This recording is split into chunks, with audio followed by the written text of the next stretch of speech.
Hello, everybody. Welcome to another episode of Real Hawk Talk. I am Brian Nemhauser, and it is a Wednesday evening. We have not done a Real Hawk Talk, and it seems like a very long time. And we've kind of had a unspoken, semi-spoken rule on Real Hawk Talk. If we don't have anything that we want to get together to talk about, then we're just not going to do it. Like, we're not going to force it. We're not going to try to just make content for the sake of making content.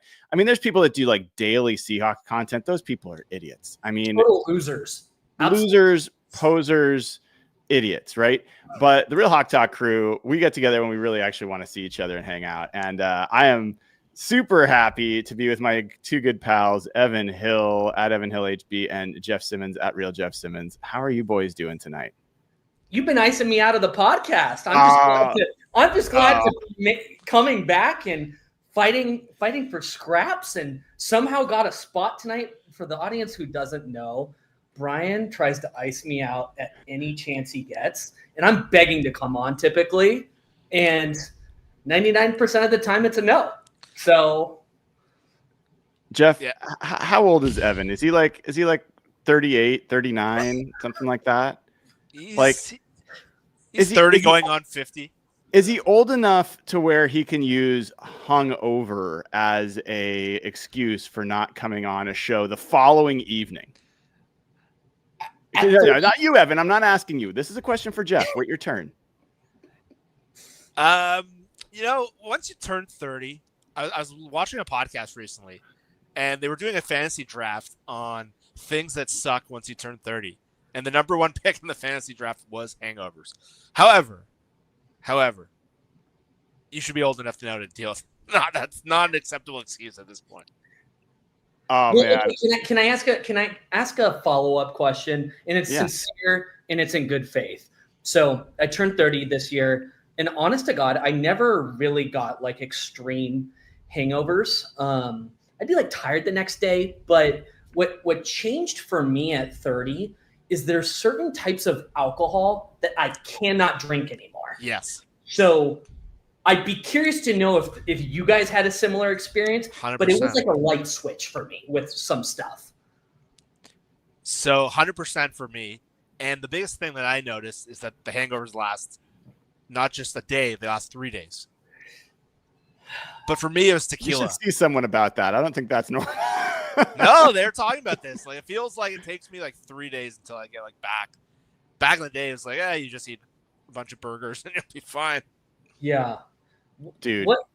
Go ahead, Brian. Wait till there are 20 years and literally like one drink, I won't even get drunk and I'll have a headache, and I just won't sleep well. It's like there is no point to drinking anymore for me. It sucks so bad because I really like, drinking with my friends, but it's pointless, man. It's pointless. I remember when you were down for the Cardinals game last year, and like giving you beers was like I was having to force that down your throat, basically. Well, I mean, yeah, you were getting other people to pay for it online. That's true. It's I think it was halfway just to fund your date as well. But we had Cashman there. That was fun. We got to see Josh, and so you're coming out for the opener, Evan, right? So I'm going to see you at the opener. You're going to be at the Patron dinner, which is awesome. That'll be fun. And there are 2 more spots available, by the way. Patreon.com/hawkblogger. 2 more spots at the Ring of Honor dinner if anyone wants to become a Ring of Honor member. Someone just joined this week, so we've only got 2 spots left. And then, Jeff, you're coming to week 4 in Arizona and to Nashville. And Evan, you're coming to Nashville too, yeah? Yes, sir. It's going to be a full slate this year. And I know there's been some talk in our group of even potentially the Rams game in LA. I think you were the one that talked about. Yeah. So we'll see. Yeah, I mean, a lot of excitement for this season, and I'm so happy we're meeting up in Nashville. That is going to be so freaking fun. Like, if you're a Seahawks fan and you see us out in Nashville, please say hi or something like that, because it's going to be a crazy weekend. All right, Jeff, here's the thing. I know Evan is determined to get me a lot of drinks the day before the game, which I don't know how that's going to go. But I think the other thing that has to happen is Evan has to go out in a bridesmaid's outfit of some sort. Like that's the thing in Nashville. All the bridal shout, like the bachelorette parties. So we got to get Evan. It is the bachelorette capital of the world now. Is it over Vegas? Yeah, it's because it's way cheaper and way easier to do. But I don't know what late November will be like. I don't know if that's going to be. If it was a September game, which we were all hoping for, I think that might have been pretty rowdy. I can't wait, man. I can't wait to like just see you guys all on the road this year and hang out. It's gonna be fun. It's gonna be fun. And you're talking about the season being fun. Like I think we're all still looking forward to this. And we've got a bunch of stuff to talk about. So the primary thing we're going to talk about is related to regrets. And there's one topic in particular I was curious about, which is the 2022 draft class is all up for contracts. None of them have been extended yet. And so I want to talk about like who, if they don't extend before the season, are they going to regret the most? Like who are they going to be like, oh man, we really blew it by not extending this guy before the season started. So that's one conversation. But I knew as soon as I put up Schneider regrets, the conversation was going to broaden. And Evan immediately started going to topics beyond the 2022 draft class. So I'm totally fine opening more broadly. If you want to talk about like the biggest regrets you think, in this era, I'm fine going there too. Before we get into that, I covered a topic this morning that I want to hear your takes on. Okay. This is the second show of the day. Yeah. Hell yeah. Double pod Wednesday, baby. Double pod. What? Oh my gosh. July. Yeah. This guy is just like a machine over here. Daily pod. Oh my gosh. It's not that hard. It's not that hard.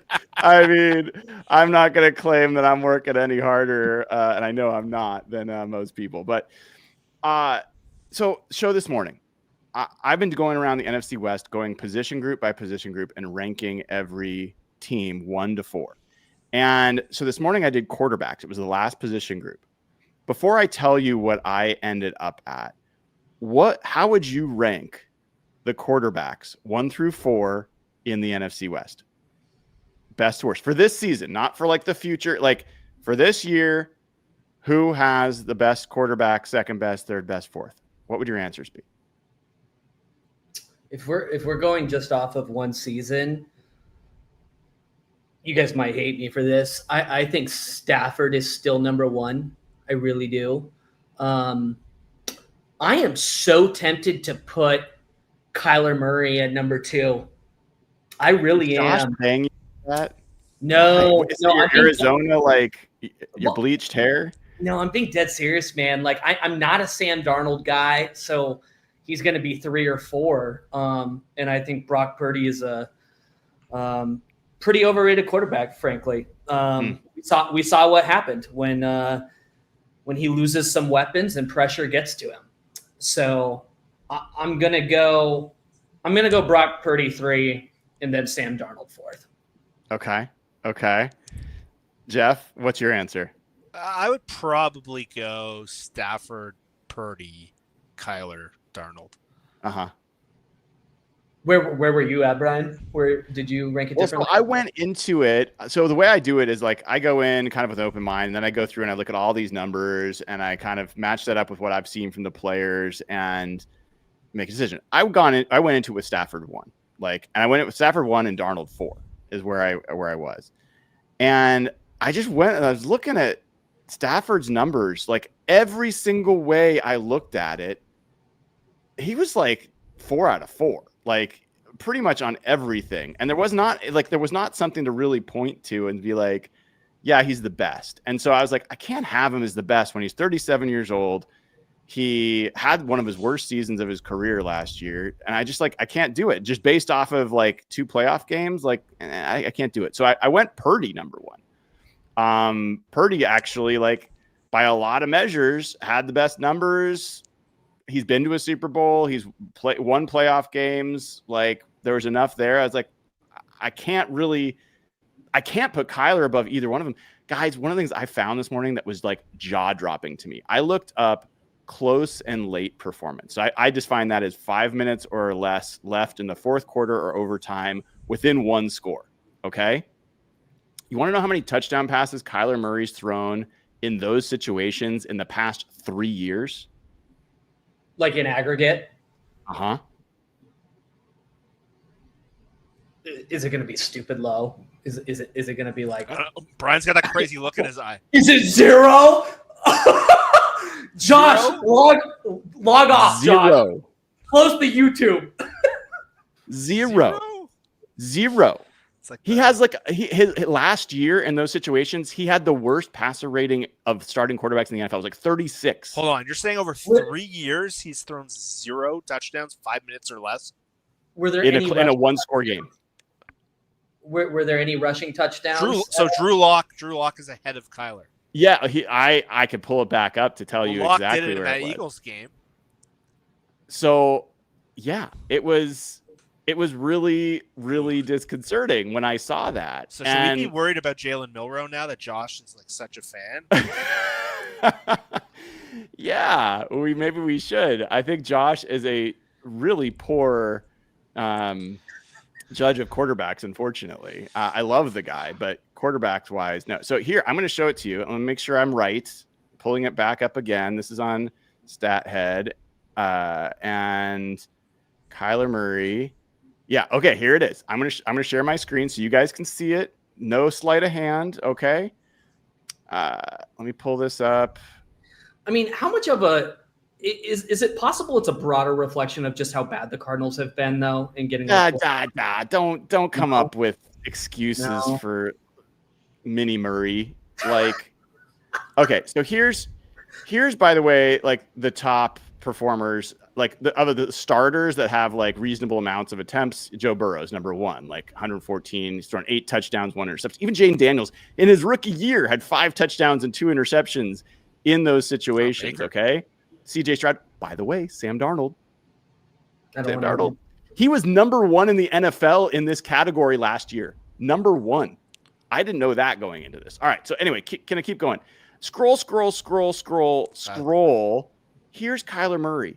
0 touchdowns, 4 interceptions, 57.1 rating in the last 3 years.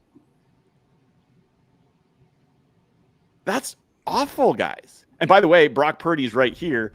0 touchdowns, 3 interceptions. Brock Purdy has not thrown a touchdown in these situations. Brock Purdy, the other thing I found is Brock Purdy has 1 game-winning drive and 1 fourth quarter comeback. He has 2 of each, I think, in the last 3 years combined. Every other quarterback in the NFC West had more than that just last year. Wow. So, like, I found some things out that was like, this wasn't like I was pulling out of left field, but I was like, there's actually the numbers make the case that Darnold should be higher, but I just can't put him there yet, man. I just can't. So I had him at 3rd. I had Murray at 4th. Like, that's where I ended up. I did not expect that to be the answer, but anyway, I was just curious. I was curious where you guys were, because isn't that crazy though? So Purdy has 0-2. Purdy has 0-2. That's why Purdy at 3 is not crazy to me. It's really not. Well, and Stafford, like he has 4 touchdowns in those situations. He's okay. It's not like great. In the playoffs, Stafford shot. Like, that's a legit. I looked at the playoff performances. The guy's one of the best playoff quarterbacks over the last 4 years. Like, that's just great. So I think that matters, right? But you got to get him to the playoffs first. So, all right. You need to feed that stat to Grant Cohen. That's true. You need to send him that immediately. Yeah. I will do that. All right, folks, if you haven't given the show a like and subscribe, please do. We'd greatly appreciate it. We've already got a super chat in here from Sam Somerville. Says, throwing out a possible future topic, if the Kubiak system becomes a strength in Seattle and he leaves the team, which assistant could move into the OC spot? I mean, we could talk about that now. Real briefly. Well, it's ahead of Patron questions, which we'll answer later. I mean, what do you got, Jeff? Who do you think would step in if Kubiak left? Well, I think if Kubiak left, he would take the whole gang of his guys together. So the guy who I thought would get more of a sniff for that when that role came open was Jake Peetz. And he was with McVay, and he's been with McDonald now. I still think with him around that system, if Kubiak got left, I think Janoko and Dennison and all those guys might go with him. So that would be my guess. Still, it'd be Jake Peets. This is so far like what's the analogy, like horse before the cart or whatever. Yeah. Like, I am not ready to discuss like a thriving offensive system in Seattle just yet. Like, let's. I gotta hard agree. Pause. Because the only way to go up is become a head coach. What is your current Seahawks belief that you believe to be true that you're kind of embarrassed to say out loud? Like that you think people will be like, that's ridiculous.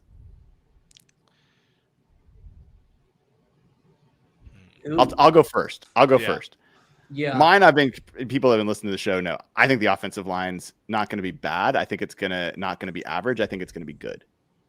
That's my, without seeing them in pads, it's completely stupid, but that's my, like, there's a lot of reasons. I'm going to do a whole show on why I believe this to be true, but I think the Seahawks offensive line is going to be good. I think if you put Kenneth Walker behind that Eagles offensive line last year, he's the MVP of the National Football League. You know how much crap I got, Evan, for putting the Seahawks running back room number 1 and talking about Kenneth Walker? And Kenneth Walker, here's a stat for you. Kenneth Walker had 1 fewer forced missed tackles, like either like broken tackle or avoided tackle, 1 fewer missed tackle forced than Saquon Barkley. On less time. And he did it in like 300 less snaps. Yeah. Oh, so you're leaving the call, the Chardonnay call. I don't like you when you say that. I've never left the Kenneth Walker fan base, man. He's so good. He's so underrated by this fan base. You are anti-Charbonnet, man. It's unbecoming. I think he's a little slow. I think he's kind of like a group project type of player. Like what does that mean? Like if everything is going well around him, he's probably going to get an A. But like, if his team members in the group project like suck, he's getting a D. Like I like that. I haven't heard that. I gotcha. So you're talking about a school group project and like someone getting carried along by the rest of the people. Yeah, like he's gonna thrive in the right environment, but like if you put him in a bad environment, he's not elevating the guys around him. I don't know if I agree with that. But Jeff, what's your belief that you're embarrassed to say out loud? I think Christian Haynes is gonna be good. Oh, stop it. Stop. Okay, you gotta rationalize, talk me into this one. Argue. Here's the thing: he's probably knowing this take, he'll probably not win the job. I just thought they asked him to play in a system that did not fit his game at all, and I think with competent coaching, a competent system, I don't know if he'll be good, but I think he's going to be totally fine. And we've seen guys like Derek Hall do the same thing. Derek Hall year 1, like we were talking about him like he was a total loser. And he was awesome last year. So yeah, I think maybe, and it's possible that Haynes just washes out. But my take right now that I just think is irrational, that who knows, Bradford might make the starting job, but that's my take. I love it. Is Christian Haynes, Brian, sort of like going to get first shot at right guard? Is that sort of like the vibe? He is definitely. Okay. He was getting first team reps throughout camp. They did give him snaps at center, which was interesting a little bit later. And I said it too many times that it's embarrassing to say again. Anthony Bradford looked, I think, meaningfully better than Christian Haynes. I'm nervous about that. Like, not that Christian Haynes looked bad, but Anthony Bradford looked pretty good.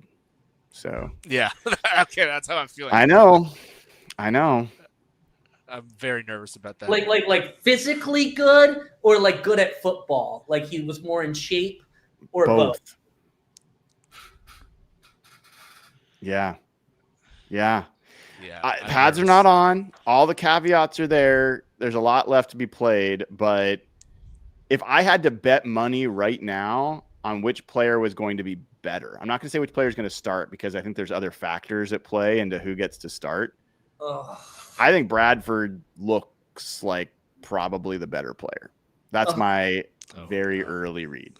So I might have the worst take here.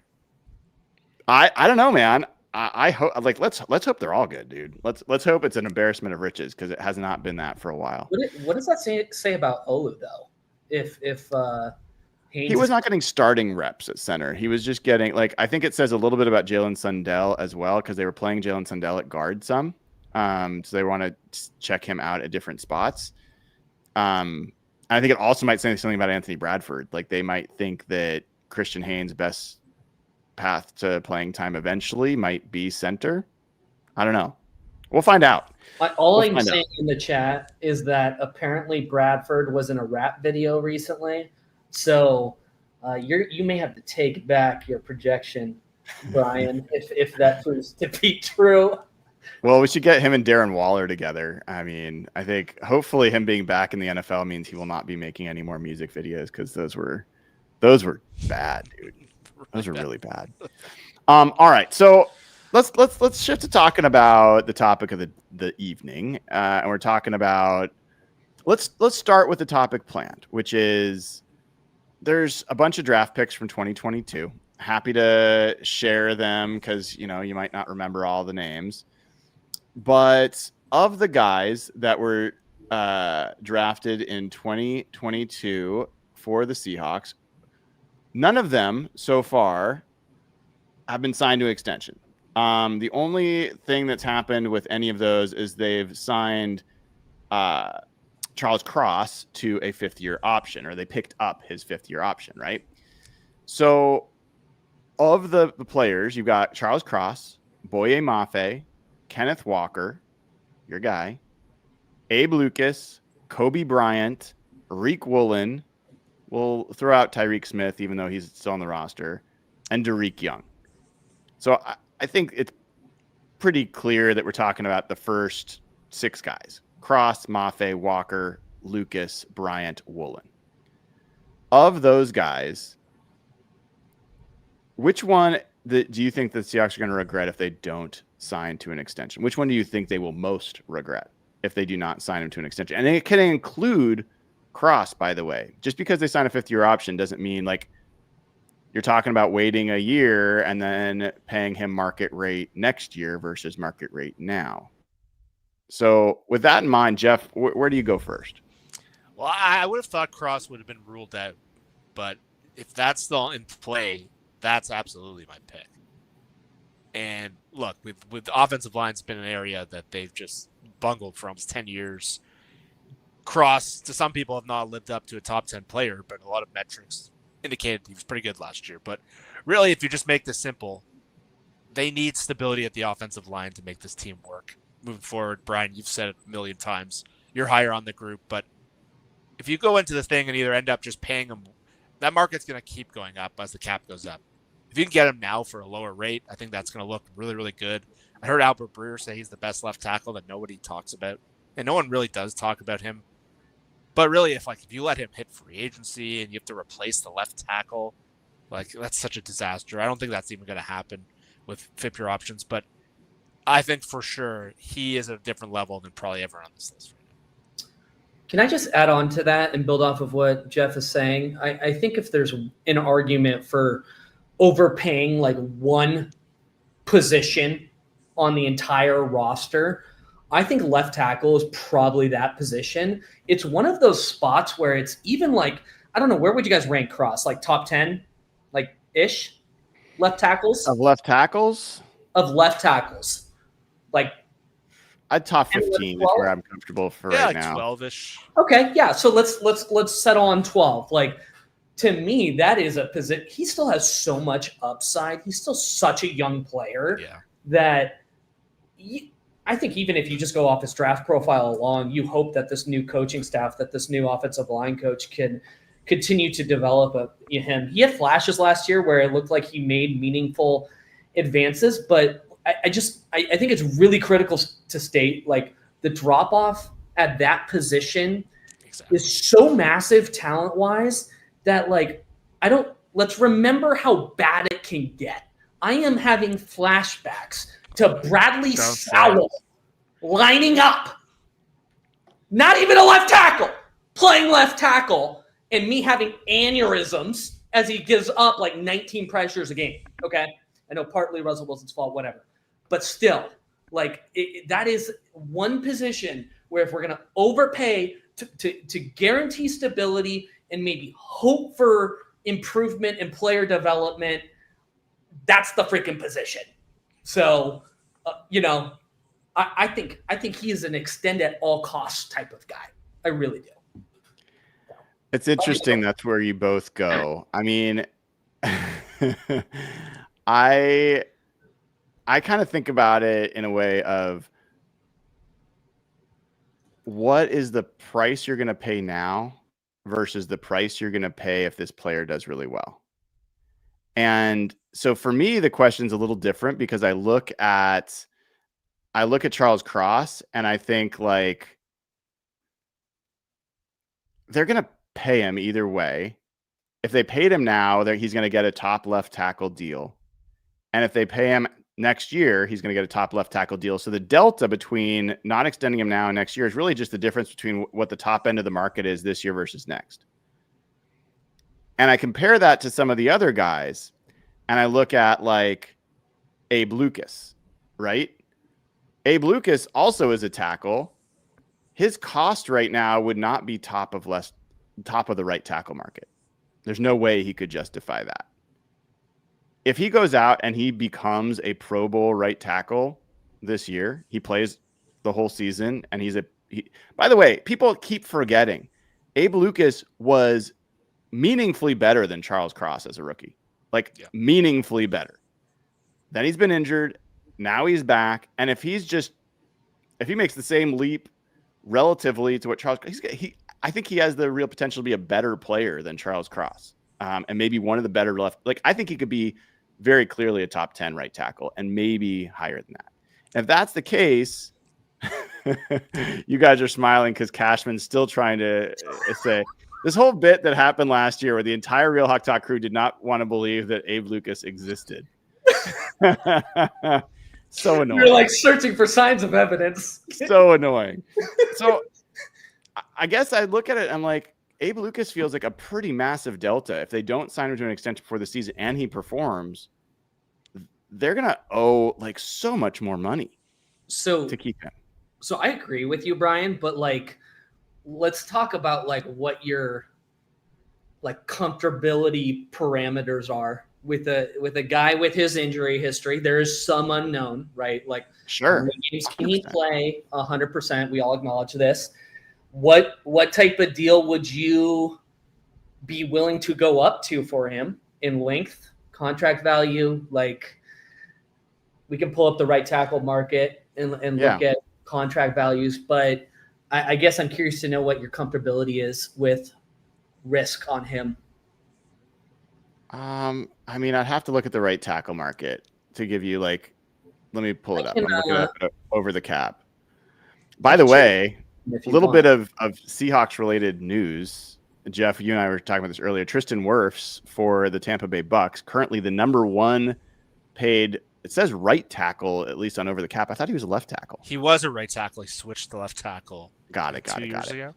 So he is having surgery and is going to start the season on PUP. The Seahawks play them week 5. That would be the week that he would be eligible to come off, assuming he's ready. But who knows? Maybe he misses that game. All right. So top of the market is Tristan Wirfs at $28 million a year. Then Penei Sewell at $28 million a year. Lane Johnson, $25. Then it drops down to Juwan Taylor at $20. So I'd be comfortable at I don't know, definitely 15 to 17 million. For Abe Lucas? Yeah. I think you just broke Evan.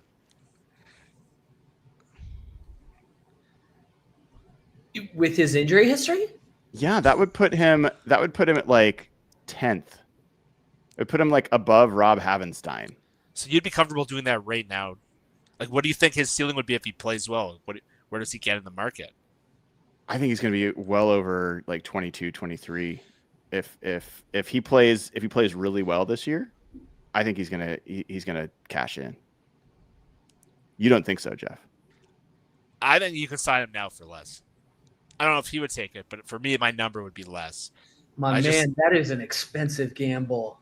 Like, they're all expensive gambles, dude. That's my point, though. If you don't sign him to whatever, like that's too much. Let's say you could get him to sign for $12 million.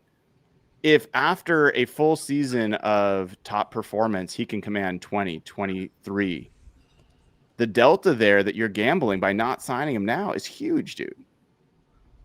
Like you're talking like $6-7 million APY at least, and that's per year. I still think I'd wait and see. I think I'm willing to risk that $7 million. I know they seem to be. I mean, I get it. To me, you need to see a sustained performance of health. All right, I can't wait to clip this and watch this back at the end of the year, because one of like either myself or you guys are gonna and John Schneider are either gonna look really smart or really not, and I don't know if I'm right, but that's one of the guys that really jumps out for me in terms of like Charles Cross. You're gonna pay him either way. He's already broken out. So to me, it's like finding the guy that you could pay now that pay a little bit less. Like Reek Woolen, another guy on this list, and it sounds like maybe they're not going to sign him based on what Brady's said. Brady Henderson. I don't know. Do you think that there's a huge delta? Like, can he do something this year that's going to make his price significantly higher than it would be if they signed him right now? I think if he had like 7 interceptions or something, like sort of like the rookie year, yeah, and was like a dominant tackler, just things he hasn't shown in his career, that would do it.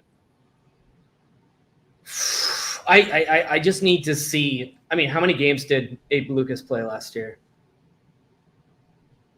I'm forgetting. What was he it? started, I think, like week like it was a 49ers game was his first game, so that was like week 10 or 11. Yeah. Yeah. Broken him. I gotta see more evidence that this guy is a real person, a real player, and I need to genuinely see that he can put like a full season of health or close to it together before we pay him that type of money. That's like he did his rookie year. Was it? Did he play a full season his rookie year? He did. He played his full season. Okay. Yeah. I mean, yeah, something like that. All right. So the other guy that for me, at least the other couple of guys that deserve some discussion here, Kobe Bryant and Boye Mafe. And Boye Mafe plays a super expensive position, right? Like it's really expensive. And if he goes out there and puts up, I don't know, 12 sacks, he's going to at least get Josh Sweat money, right? So Greg Rousseau, who's had very similar numbers to him, signed an extension for $20 million APY this offseason. And I think Boye at his ceiling has been a better pass rusher. I'm just conflicted on this one because you're kind of damned if you do, damned if you don't with him. And like, how do you let it? It never doesn't feel like a $20 million player right now. That's what the market tells you. He's kind of faded since that really, he's a good player, but he's not a great player. But if you do lose him, your edge rush group is pretty old and you don't really have a way to replace him.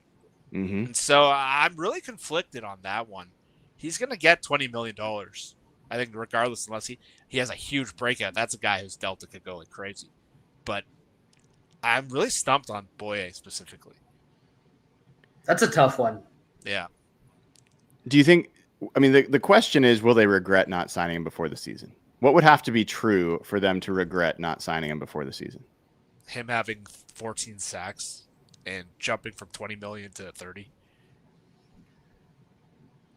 That seems probably unlikely. That's unlikely. That would have to happen because his career has been pretty steady. Like he got a lot better on run defense last year, but I don't think that's enough to like super escalate his value. He just disappears like a lot and for long periods of time. And if you're going to pay a guy that type of value, that type of contract, I know the market has changed with contract landscape and the salary cap exploding and all that, but what's 20 million? Like, what percentage of their cap is that? Like, I don't even know. What's the total cap number these days? It's like You're the cap guy, dude. 290 or something. Am I off? total NFL cap number for teams. Is it 290? 295, 279, I think. So that's, I can't even do math, like 10%, 9% of a team salary cap, 9.5 type thing. I don't know. That's a lot. It's tricky because like they've been too much in the business of letting decent players go and then trying to chase them and replace them and just let Gino and DK go, and this just can't be their like modus operandi. Like that can't be just how they're doing this every year. Well, this is part of why I look at this, and part of the equation for me is one, this Delta thing, which for you guys was not a primary concern. You're just like Charles Cross, foundational player, you got to extend him. I'm not sure it's that much of a difference if you extend him this year or next year. Like, but fine. Like, let's say he balls out. The other is like, how foundational is the player? And so Cross for sure is foundational. To me, Abe Lucas is foundational. If he doesn't work out, and you guys are fine to be skeptical, I understand why people are skeptical. You don't have another right tackle. Like we've seen what this right tackle room looks like the last couple years when he has not been on the field. And him with like one working leg last year was the best right tackle we've had for a while. So to me, if you for whatever reason do not retain Abe Lucas, you're not willing to spend that money, or like let's say the price gets so high that you're like, oh, we can't do that. I think that's a massive botch of how you handle the roster, because you're kind of signed Cross no matter what. Well, I'll tell you this. I'm currently asking Gemini what are the chances that Abe Lucas re-injures his leg in the NFL based on the quality of injury he had previously. Because, I mean, I'm making a joke, but I'm also not making a joke because I'm looking at it, Gemini literally to the right. But it's like, what are the chances of that injury impeding his development and play long-term? Like, I don't know the answer to that question. And I will just say this. There was a rookie that was drafted in the first round that had the injury, and NFL teams were comfortable with drafting a rookie and starting his career knowing he's coming off that injury. So, yeah. So I mean, go ahead, Jeff. I was going to say, for me, I'm willing to take the gamble that if he shows he can do it, I'm comfortable paying the difference, knowing that I'd have that position locked up for good. 100%. But see, guys, that like you can have your cake and eat it too. What has John Schneider done a million times? Incentive-driven deals. Yeah. So if he doesn't meet playing time incentives, if he doesn't meet game time, then he doesn't make the money. 100%. I mean, that's the right approach. Would he be willing to accept that? I don't know, depending on the contract length. He's only a year away from free agency, right? 4-year deals, right. Last year of his deal. If he has like a really good year, he absolutely could be a guy we're talking about in free agency getting 15 to 20 million, maybe more per year. He could get tagged. He could. I love this from Metal Dragon. You can find another right tackle, Brian. Left tackle's more. Have you seen our frickin' right tackles for the last decade? Tell me the last good right tackle the Seahawks have had outside of Abe Lucas. Name him. Jamarcus Webb. I'm just kidding. There was some like weird corner of Seahawks Twitter that loved Gary Gilliam. You remember that? Yeah. I think that's how me and Evan became friends. We're like, I thought he was okay. I thought he was fine. Well, his name's going to come back up when we talk about biggest overall regrets of the Schneider era, because I do want to have that conversation. I've got my answer, and it's going to relate to all this. But don't tell me that right tackle is easy to find, guys. That is a load of crap. Like, it's not. It just hasn't been. I mean, even before John Schneider, like I remember back in the early 2000s with the Mike Holmgren Seahawks when they signed Chris Terry off the street from the Panthers. I was like, oh my God, we've got a right tackle that can block. And all of a sudden they were like going for like 500 yards a game. Like, it was crazy. So no, I don't think it's easy to find a right tackle. I think if things work out the way that I think we all hope, the Seahawks have their bookend tackles for, 5 years. I just don't want him. I don't. That's to me, I've made my case. That's where I think they would regret the most. But I mean, Evan, you didn't mention Kenneth Walker. He's in last year. If he goes and has this massive year that you're hoping for, are you going to regret not signing him? Absolutely. But I think Cross would be bigger, from an impact perspective. I think they should offer an extension to K9 right now. I don't think they should let him. Why? How can you have that opinion of K9 who's been injured the whole time versus Abe Lucas? But that's my point. K9's value is low right now, it feels like. But how is that different than Abe Lucas? That's the whole point. I'm willing to sign Abe Lucas, but just not for $17 million a year right now, okay? K9's going to be like a couple million. We're talking about $2 million. Oh, come on, dude. You think K9's reputation around the league is like? There's no way he's signed running back. No way. I think you could get K9 at 7, 8. Yeah, I think you could get it right now. I don't think that's insane. Yikes. I need to see there's a lot of things I need to see. I need to see that he can hit the hole and stop spinning around in circles. I need to see he can stay healthy. And I don't want to say it, but Charbonnet looked pretty good last year. Damian Martinez and you don't think K9 can hit the hole? I don't think he always takes the correct direct path that's in front of him. He likes to make plays a little bit harder. He's very good at it. I think he slides down the holes perfectly, to be honest with you. I'm sure you do. I'm sure you do.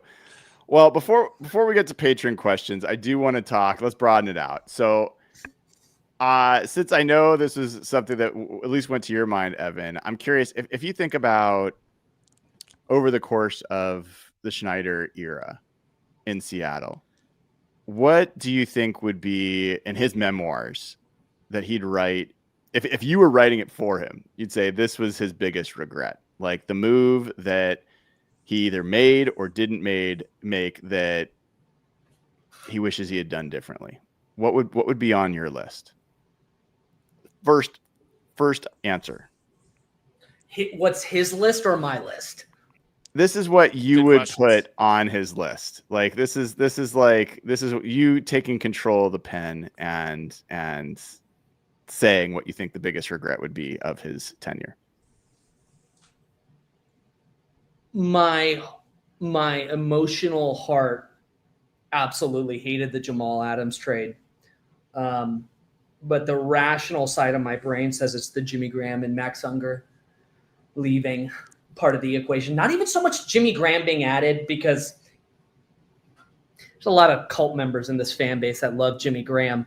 And sure, he put up some stats, but he changed. I mean, Max Unger leaving, the stability that he provided at one of the most critical positions. I mean, the offensive line, it felt like never really recovered in the Russell Wilson era under Pete Carroll after that trade, frankly. So it's got to be Max Unger. I mean, the whole identity of that football team shifted, right? And of course, I was a huge proponent of giving Russell more opportunity, but that was, I think in hindsight, 2020, letting Max Unger, including Max Unger, I'll be super specific in that trade, was a big blow. So that's my answer. Jeff, what would be your answer? I'm going to go with something you guys have probably never thought of and might make you upset. And I've talked a lot about the 2017 draft, but I'm going to go with a totally different angle. We've seen what's happened to the quarterback market in the last 5 or so years. That Trey Lance pick was 3 first-round picks. Mm-hmm. The team who traded for Patrick Mahomes was 1 pick after the Seahawks. You know what the cost to move up from 27 was? A 1 and a 3. That's it. Seattle had 4 third-round picks in that draft. Those picks became Delano Hill, Amara Darboh, Shaq Griffin, and Naz Jones. A 1 and a 3. They could have done the trade. John Schneider's, we're so close to getting Patrick Mahomes. If they just gave up one of those bums and gave up the one next year, and you know what the one next year was? Rashad Penny. All you would have had to give up is the Rashad Penny pick and a third of those 4 third-rounders, and you would have got Patrick Mahomes. That would have changed this franchise forever. To me, That's a great one. that is what John Schneider should regret, especially if you consider how bad that draft turned out. That was one pick after them, and they had way more draft capital. Brian, did you tell the world what Gemini said? John Schneider's worst I mistake? did not. You want to share? Can we pull up the screenshot? Can you share it in a way that doesn't like expose our group chat or something? Let me see if I can. Hold on. Because this is funny. This is actually funny, and I feel like we need tangible evidence to present to the jury. Well, I don't know if I want to put what Derek put in there. Derek must be like eating. Can you like zoom in or All something? right, yeah. Hold on, I got it. Just calm down there, young one. So I asked Gemini. I was like, "What was John Schneider's biggest mistake?" And then I prompted it again. I said, "Can you point to a singular move, or acquisition, or failure?" And the answer was very aligned to Brian's therapeutic thoughts over. And Brian called this the second it happened. By the way, what was that? Oh. The second this pick happened, Brian was beside himself. He's been angry from second one, so we can back him up on that. And the one you said, Brian called it from the moment it happened. Yeah. I think that Gemini is training on hawkblogger.com for its data, potentially, is the only explanation for this. It's funny though. This was really funny. I would say this, like, I think the Malik McDowell pick has to be up there, like the catastrophic ripple effect. We've talked about that a bunch of times. There's a good case to be made for that's the right answer, but I think the franchise had already lost its way by that point. I'm not sure that like doing that differently would have got them back to the Super Bowl or something like that. My answer ended up being the same as Evan's. Like, I looked back and I was talking to Justin Britt. If people missed the interview, you should check it out. We talked about the Max Unger deal. Did you ask him why he blocked me on Twitter? What's that? Did you ask him why he blocked me on Twitter? No, I would have to ask every person I have on the show why you blocked Evan on Twitter, because it's just like the first thing people do when they get on Twitter is block you. Jeez. I love you, dude. Not everybody can handle you, but I love you. And one of the things he was saying was just like the players, this happened during the offseason. Like, they're like, well, Max isn't the reason we lost that Super Bowl. Like, and if you think about, he didn't bring this up, but the divide that was already the schism that formed between coaches and player in the locker room after that call in the Super Bowl, and then to take out one of the most beloved leaders from that, like, that is rarely discussed. People talk about the player aspects of it, but that part. The other thing that happened that year, and this is not something I'm pretty sure we've never talked about. Justin Britt reminded me they let James Carpenter leave in free agency the same season. So they let Unger, and Carpenter was part of all those Super Bowl runs. Yeah. He was a really good run blocker. He was like It's good left guard. Do you know who their starting offensive line was? I want you to name how many starters from the offensive line in 2015 for the Seahawks can you name? Wait, no, Bradley Sowell came later, right? No, it was Okanga left tackle. Okung is one. Britt is two. He was guard. He was moved to left guard. Horrible center who got benched. I can't remember that guy's name. I don't know who the center was. You want to cry uncle? You want the rest? Wait. Gary Gilliam. Was that center? No, Gary Gilliam was a tackle. tackle. Okay. Patrick Lewis. Oh, God! No, who was the guy before And him? Drew Nowak. That was that was the guy. That guy. And then there was J.R. Sweezy. So and you know what? Sweezy, when he signed with the Bucks, suddenly became like a really good NFL football player. He was good with the Seahawks, dude. But he got a lot better. He got better. Yeah, but like, and by the way, like Alvin Bailey got some snaps as well. But like, you went from Unger and Carpenter to, and by the way, Britt at right tackle. I went back. I looked at the Super Bowl, that same Super Bowl.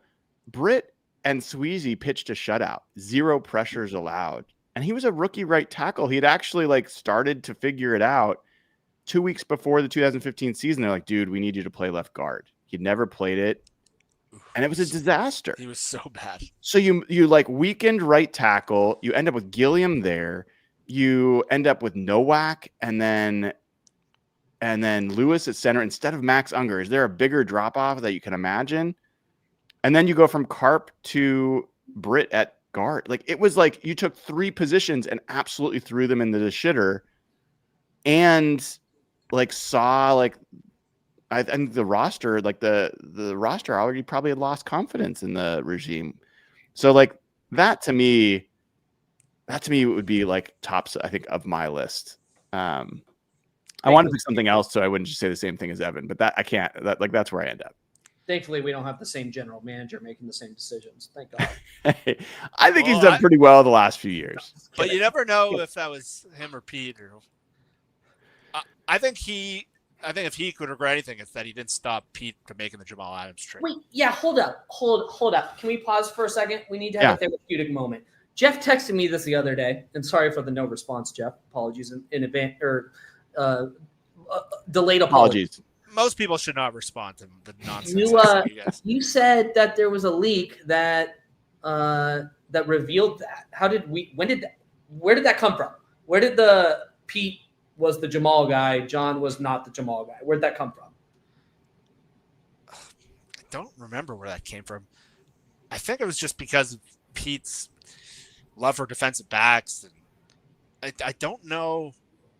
I don't know if there's something specific, but my regret is always that they just didn't take that same trade price and shop it around the whole league. Yeah. Get a list of everything they could have got for 2 first-rounders. It would have been so much better than Jamal. Oh my gosh. Let's do some Patreon questions, dude. We've got a few Patreon questions, patreon.com/hawkblogger. And first one. Real quick, is Jamal still in the NFL? No. Like, is he cooked? Yeah. Titans released. Oh, he was a Lion for a second. He was. He got cut like a week later. His body just got broken down in Seattle. He has nothing left. Sorry. All right. So this one, I'm going to go Evan. I'm going to give you this one. This is from Neil G. It says, if Jalen Milroe makes significant strides on his mechanics and processing while demonstrating short yardage red zone successes, are you comfortable in releasing Darnold next season to free up money to extend players? If so, who would you prioritize? Let's stick with, would you be comfortable releasing Darnold next season if Jalen Milroe makes significant strides? Yes, without question. I mean, if he's better than Sam Darnold I don't expect Sam Darnold to flop, but if he's better than Sam Darnold this year, we've got a really. Well, that's not the question. I think to give the question like a fair shake, it's if Milroe makes strides and he looks competent, but he doesn't look necessarily like a world beater. Yeah.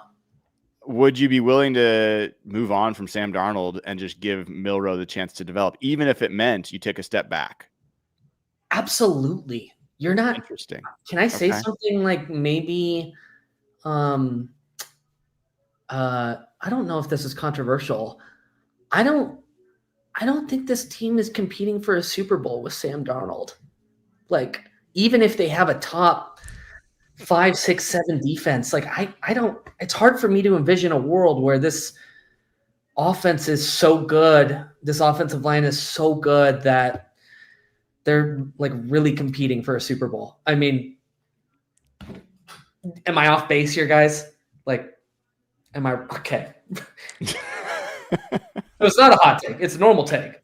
Like, to me, it's about winning Super Bowls. It's not about going far in the playoffs. It's how do we win the chip? And I'm absolutely willing to take a step back if it means we're willing to take 2 steps forward, in the short term. So, Jeff, what would you need to see from Milroe to be comfortable moving on from Darnold? And let's assume Darnold like gets into like a 10-win season and he plays like meaningfully okay. Like 21 touchdowns and 10 interceptions, like a perfectly average season, above average. For him, it's all about his development as a passer, and you're going to need to see that he can be a lot more accurate. Especially, he can throw a great deep ball, but in terms of just like plays off play action, in terms of reading defenses, ability to identify the Kubiak offense, supposed to just give easy reads on the run. But for him, it's about, can he be a competent, accurate passer when he has to drop back? And that's everything to him, because we know how good he can be as a runner. And his accuracy at the Senior Bowl or even in Alabama outside of the deep ball, I know people have cited his completion percentage, just wasn't very good. And so we need to see a large development. And from what we've heard in terms of like his footwork and in terms of how he's been as a passer in shorts, has been pretty good. But the tough part is you're probably not going to see him play against the number one. So it's really going to be what guys see at practice. And you're playing against number 2 defenses. So preseason, you're going to see him play against number 3 defenses probably. So yeah, it's going to be tough for us as analysts or fans to really answer that question. All right, I'm coming back to you, Jeff. Sam Brown asks, where are you all on the state of the NFC? Some people seem to think teams like the Vikings are going to continue to be dominant. I still think the NFC is pretty weak as a whole, especially compared to the AFC. So where do you think the state is of the NFC? So we did our show on this essentially the other day, Brian, just kind of which rosters you would trade. And I think the Seahawks are in a tier with a bunch of these other teams. I think the state of the NFC is there's not a lot of dominant quarterbacks. Jaden Daniels is the one who saw signs of it, but all of the sure thing top 5 quarterbacks are in the AFC. There's some really good teams. The Eagles on paper have probably the best roster in the league. The Lions lost a lot, but they're still really, really good.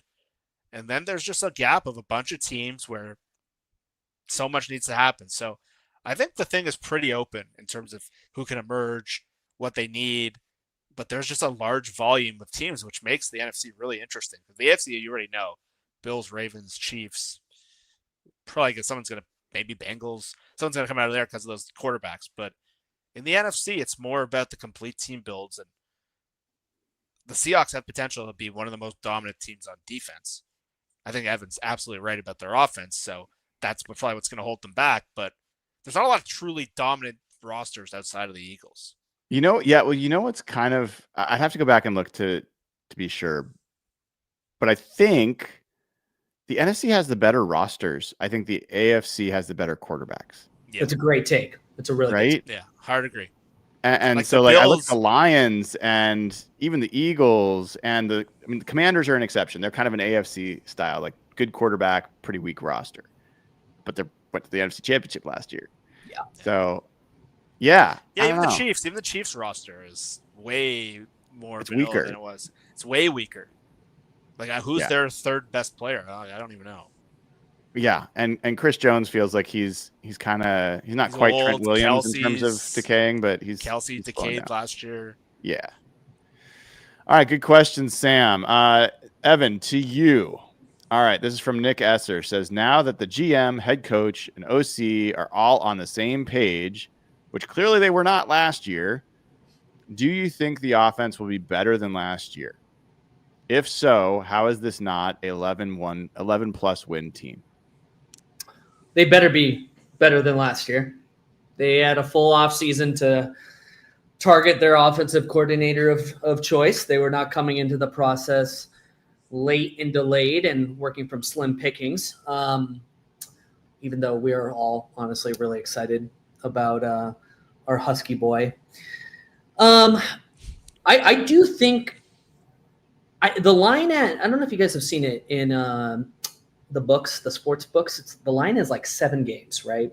I think they're easily going to win over 7 games. I almost feel like that's a free money printer. I'm not a financial advisor, so don't take my advice. But I think plus 11 is a little iffy, but they should win 10 games this next year. They shouldn't. Honestly, if we talk, this question wasn't asked, but if we talk about what like the benchmarks for success are, they should win a playoff game this year. Yeah. The better offense, I mean, Jeff, you and I have talked about this a little bit. This is a really more complicated question than people realized, right? Because they might have gotten worse talent-wise at certain positions, important positions on offense. but gotten better in terms of the scheme and the cohesiveness. And I think that's what Nick is kind of getting at here. Is one more important than the other? Like Kenneth Walker and Zach Charbonnet in the running back room was not utilized well, right? And if all of a sudden they're maximized, that lowers the bar for how good the quarterback has to be and how good the receivers have to be. And so, like, I don't know. I'm very, very curious to find out. Yeah. I want to say that it's going to be better, but I don't know yet. I honestly, like, I don't have enough information to, like, confidently have a take on that. All right, Jeff, I'm going to give this one to you. This comes from Dwin PDX. If you got one mulligan this offseason, which transaction, draft pick, free agent, contract, would you want a do-over for and why? Ooh, that's a good question. Let me think about that one for a second. One transaction that we regret from this past offseason? You want a do-over from this past offseason?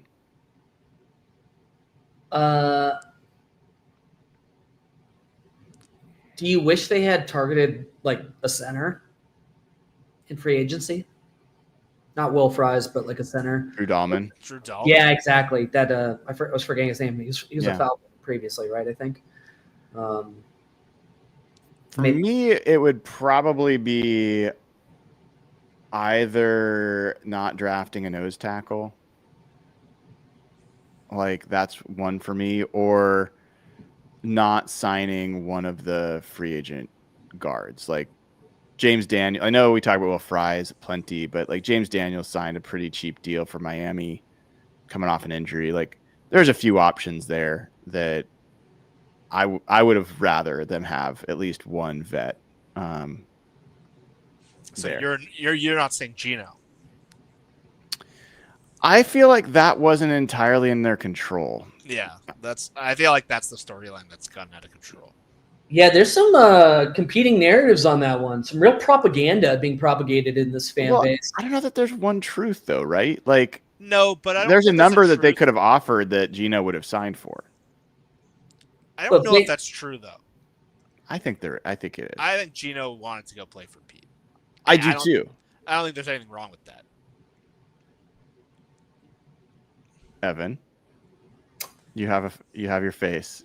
I just think if Geno Smith wanted to be a Seahawk, he would be a Seahawk. That's how I feel. I think I think people could very easily say if the Seahawks wanted Geno Smith to be a Seahawk, he would be a Seahawk too. Of course they could, but the real big factor here is Geno Smith's number one mentor, his number one head coach, his favorite friend, the guy who revitalized his career is no longer in Seattle. Guess where he is? He's in the desert. He's in the Southwest. He's in Las Vegas. He's not in Seattle. He cried at the front row of the press conference. All fair, all respectable. I get it. But he's not in Seattle anymore. And if you guys remember, like going into the offseason, Mike McDonald was like laughing at reporters asking if Geno Smith wasn't their plan A. He's like, Of course he's our starting quarterback. We love him. We want him back. Like, I don't know. I mean, based off the reporting we saw from Bob Condata that they offered him like what, $40 million a year or something? Over $40 million a year. Come on. Yeah.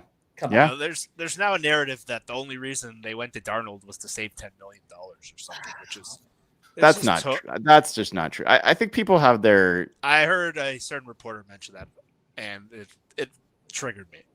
I just feel like people have agendas. I honestly have zero. Like, I really like Geno Smith.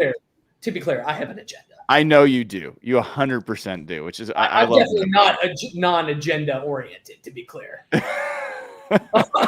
that's only Brian. Are there things that you don't have agendas about, like, or you just don't care? That I don't. Like, what do you like at work? Are you just like people are like, God, Evan, stop caring about everything? I have learned to let things go in the corporate world. I can control what I can control.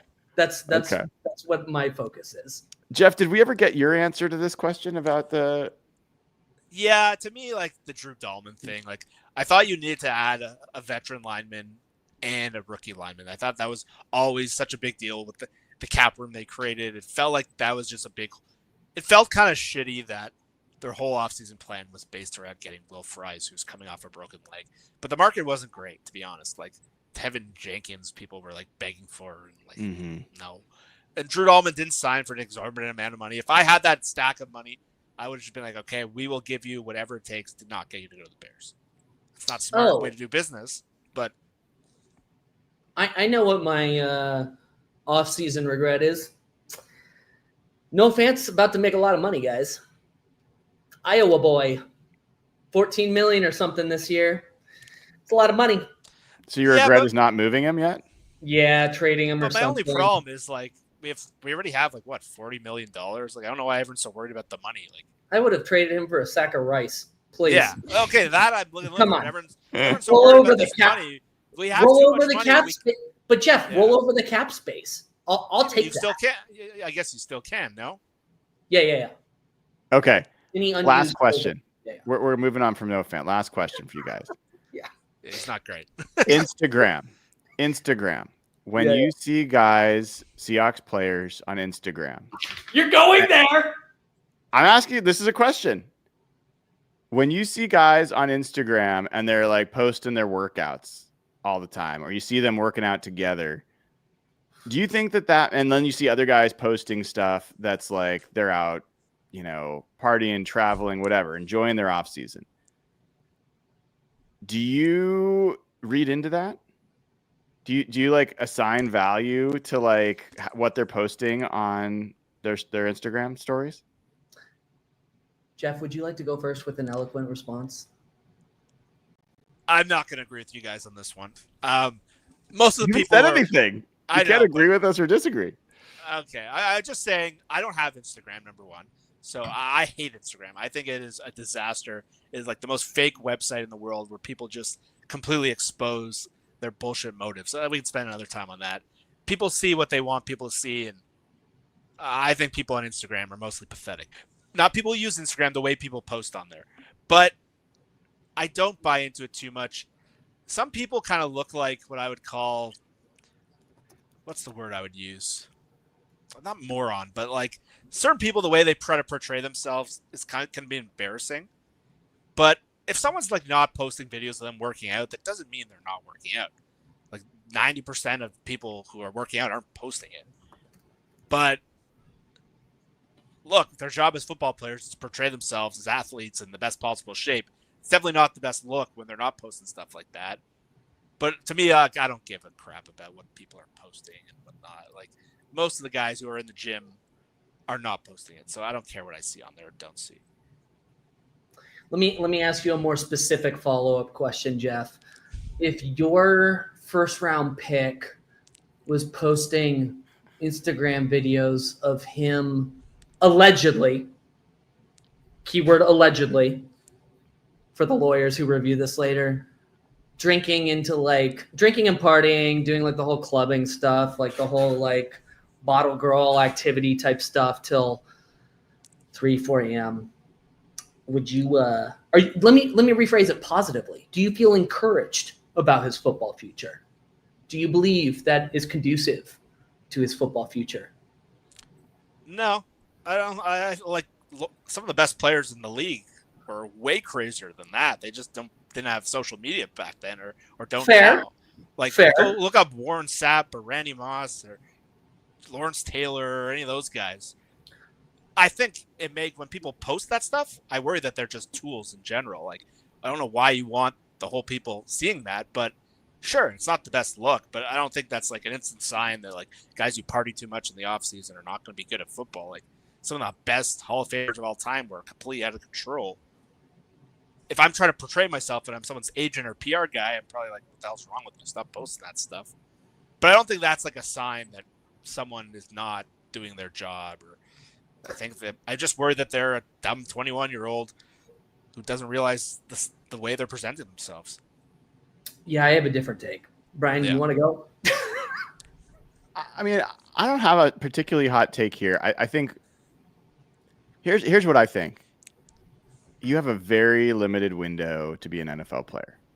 And if you're fortunate enough to be talented to the point where you could be in the conversation for one of the better players in the league at what you do, I think there's activities you can do that increase your odds of realizing that potential. And I think there's activities you can do that don't help. I'm not going to say that they decrease your odds, but they don't clearly help. And I don't know that, like, I've heard from a lot of NFL players I've talked to that they overtrained and that was like, I don't think you have to be like crazy about it all the time. But sorry, so you guys are saying my I'll take out my AirPods if that's the problem. Hopefully this helps. Is that better? Cool. So I think that when you've got that opportunity, you should be capitalizing on it. And I think you'll have potential regret if you don't. And if you don't, fine as well. But I guess I want to see players become like the best version of what they can be. And I'm not sure that I'm seeing evidence in some cases that those guys are taking those steps to do that. And it's not just like what they post. It's also like, has their body substantially changed? Like, you can joke about it, but Anthony Bradford did have it was confirmed, a body composition change. We did hear, other guys led the team in amount of muscle added. These guys weren't among those players. So, like, it would be really cool if they were. So that's what I'd throw out there. Evan, what's your thought?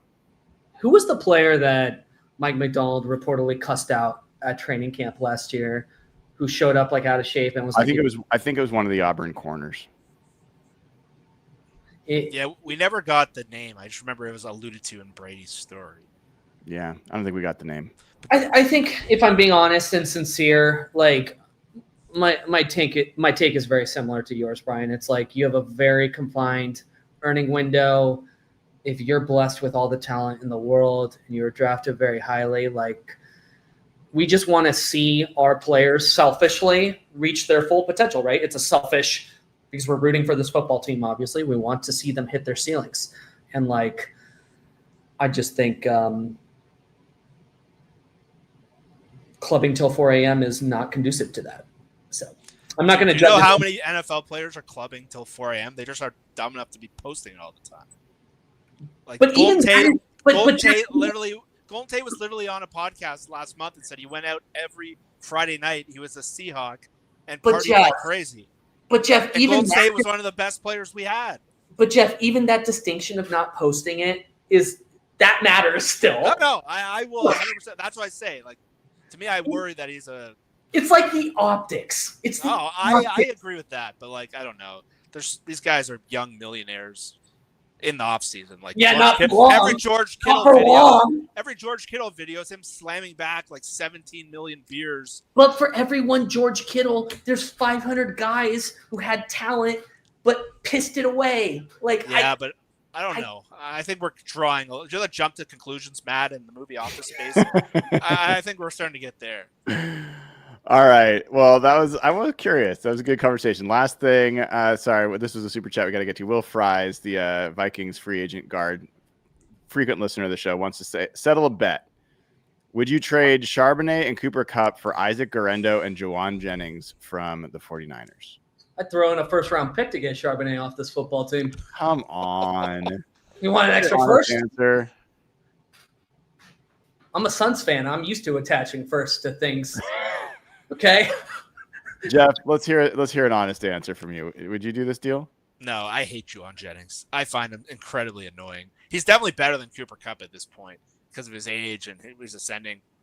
I cannot stand that guy. I don't want to trade for that guy at all. He's one of my least favorite. That's an easy no for me. That's an easy no for me, partially because I think Guerendo is just like a good player, but not great. And you see that different than Kenny McIntosh? Yeah. No, I don't think I would do that.